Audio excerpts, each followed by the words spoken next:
Drishyam film तो आपने देखी ही होगी। एक कातिल जो कत्ल के बाद लाश को ऐसी जगह छुपाता है कि पुलिस उसे कभी ढूंढ ना सके। लेकिन आज मैं आपको जो कहानी सुनाने जा रहा हूं वो किसी फिल्म से कम नहीं। यहां कातिल भी पुलिस वाला है और मरने वाली भी पुलिस वाली। वजह सिर्फ 10 लाख रुपए और एक ऐसा राज जो अगर खुल जाता तो शायद सब कुछ बदल जाता। यह कहानी है ओडिशा की, जहां एक महिला ट्रैफिक कांस्टेबल ड्यूटी के लिए घर से निकलती है और फिर कभी वापस नहीं लौटती। उसका शव मिलता है घर से 170 किलोमीटर दूर एक घने जंगल में दफन। और जब कातिल का चेहरा सामने आता है तो सबके होश उड़ जाते हैं। नमस्कार, मैं हूं सिद्धार्थ प्रकाश और आज हम पर्दा उठाएंगे ओडिशा की उस मर्डर मिस्ट्री से जिसने सबको हैरान कर दिया है। यह कहानी है प्यार, धोखा, पैसे और वर्दी के उस खतरनाक कॉकटेल की जिसने एक हंसती खेलती जिंदगी को हमेशा के लिए खामोश कर दिया। तो चलिए शुरू से शुरू करते हैं। तारीख थी 6 सितंबर, जगह ओडिशा की राजधानी भुवनेश्वर। 25 साल की ट्रैफिक पुलिस कांस्टेबल शुभा मित्रा साहू अपनी ड्यूटी के लिए घर से निकलती हैं। लेकिन उस दिन जब वो घर से निकली तो किसी को अंदाजा नहीं था कि ये उनका आखिरी दिन होने वाला है। शाम हुई, रात हुई, लेकिन शुभा मित्रा घर नहीं लौटी। उनका फोन भी बंद आ रहा था। परिवार वाले परेशान हो गए। अगले दिन 7 सितंबर को शुभा मित्रा की मां ने कैपिटल पुलिस स्टेशन में अपनी बेटी की गुमशुदगी की रिपोर्ट दर्ज कराई। अब यहां से पुलिस की जांच शुरू होती है। मामला एक महिला पुलिस कांस्टेबल की गुमशुदगी का था, इसलिए पुलिस ने इसे बहुत गंभीरता से लिया। जांच के दौरान पुलिस के हाथ लगी एक ऐसी जानकारी जिसने केस की दिशा ही बदल दी। पुलिस को पता चला कि शुभा मित्रा ने इसी साल जुलाई 2024 में गुपचुप तरीके से कोर्ट मैरिज कर ली थी। और जानते हैं किससे? एक दूसरे पुलिस कांस्टेबल से जिसका नाम है दीपक राउत। यह शादी इतनी सीक्रेट थी कि दोनों के परिवार वालों को भी इसकी भनक नहीं थी। अब पुलिस का शक सीधे सीधे पति दीपक राउत पर गया। क्यों? क्योंकि शुभा मित्रा को आखिरी बार उसी के साथ भुवनेश्वर में देखा गया था। दीपक इस केस का मुख्य संदिग्ध बन चुका था। पुलिस ने दीपक को हिरासत में लिया।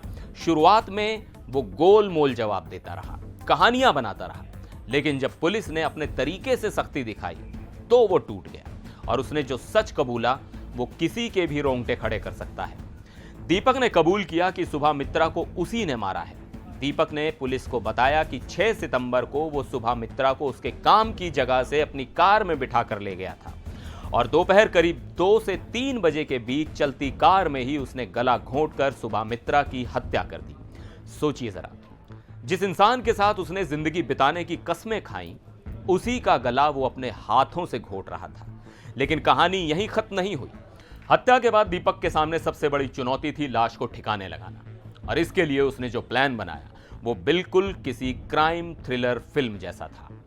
दीपक शुभा मित्रा के शव को अपनी कार में लेकर भुवनेश्वर से करीब 170 किलोमीटर दूर क्योंझर जिले के घाट गांव इलाके के एक जंगल में गया। वहां उसने एक सुनसान जगह देखकर गड्ढा खोदा और शुभा मित्रा के शव को वहीं दफना दिया ताकि किसी को कभी पता ना चल सके। उसे लगा वो बच जाएगा, लेकिन वो भूल गया था कि कानून के हाथ बहुत लंबे होते हैं। अब सबसे बड़ा सवाल, आखिर क्यों एक पुलिस वाला पति अपनी पुलिस वाली पत्नी का कातिल क्यों बन गया? क्या वजह थी कि जो रिश्ता सिर्फ 2 महीने पहले शुरू हुआ था उसका इतना खौफनाक अंत हुआ? वजह जानकर आप चौंक जाएंगे। वजह थी पैसा। पुलिस कमिश्नर के मुताबिक दीपक ने शुभा मित्रा से करीब 10 लाख रुपए उधार लिए थे। शुभा मित्रा अब ये पैसे वापस मांग रही थी। वो चाहती थी कि इन पैसों से वो और दीपक समाज के सामने धूमधाम से शादी करें ताकि उनकी सीक्रेट मैरिज सबके सामने आ सके। एक तरफ शुभा मित्रा अपने भविष्य के सपने बुन रही थी और दूसरी तरफ दीपक के मन में कुछ और ही चल रहा था। वो पैसे लौटाना नहीं चाहता था। जब शुभा मित्रा ने पैसे वापस करने का दबाव बनाया तो दीपक ने उसे रास्ते से हटाने का ही फैसला कर लिया। सोचिए, जिस शादी के लिए वो पैसे वापस मांग रही थी उसी शादी का सपना उसकी जान का दुश्मन बन गया।